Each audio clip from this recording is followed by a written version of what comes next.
আসসালামু আলাইকুম। আজকে আমি আপনার সঙ্গে মজাদার একটা রেসিপি শেয়ার করব, যেটা হলো মাটন রোগান জোস।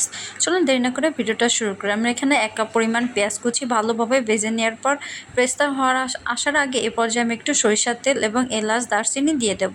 দেওয়ার পর এখানে 1 কেজি খাসির মাংস নিয়েছি, আপনার চাইলে গরুর মাংসও নিতে পারেন। এর পর্যায়ে আমি স্বাদ মতন লবণ দিয়ে দেবো। লবণ দিয়ে এটা ভালোভাবে ভেজে নিতে হবে। এটা হাই হিটে ভাজতে হবে, লো হিটে ভাজা যাবে না। এই পর্যায়ে আমি 1 চামচ আদা বাটা এবং 1 চামচ পরিমাণ রসুন বাটা দিয়ে দেবো। দেওয়ার পর এটা ভালোভাবে ভেজে নিতে হবে। হাই হিটে ভালোভাবে ভেজে নিতে হবে যাতে করে পানি বের না হয়।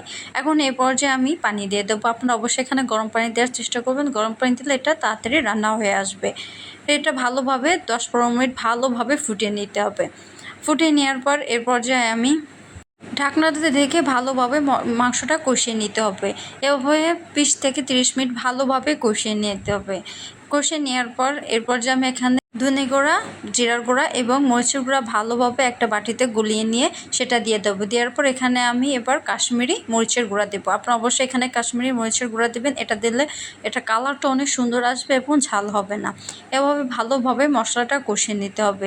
এভাবে 3-4 মিনিট ভালোভাবে মাংসটা কষিয়ে নিতে হবে। এভাবে কষালে মাংসের কালারটা অনেক সুন্দর আসবে। এরপর যে আমি এখানে একটা মশলা দিয়েছি, এটা হলো মৌরি 1 চামচ পরিমাণ এবং দারচিনি, এলাচ, বড় এলাচ, জয়ত্রী গুঁড়া করে দিয়েছি, সেটা দিয়েছি। আপনারা অবশ্যই মৌরি দিবেন, এটা দিলে ভালো হবে খেতে। মশলাটা যখন প্রায় কষিয়ে আসবে তখন আমি এখানে 1 কাপ পরিমাণ টক দই দেবো। টক দই দিলে এটা খেতে খুবই মজা হবে এবং কালারটা দেখেন কত সুন্দর আসে।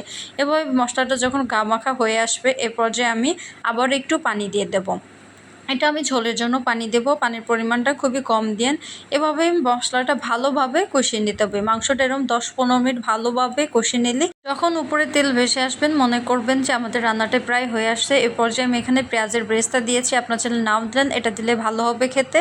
এই তো আমাদের মাটন রোগান জোস রেসিপিটা তৈরি। এটা একবার হলো আপনার বাসায় ট্রাই করে দেখবেন, এটা খেতে খুবই মজা। আশা করি আপনাদের ভিডিওটা অনেক ভালো লাগবে।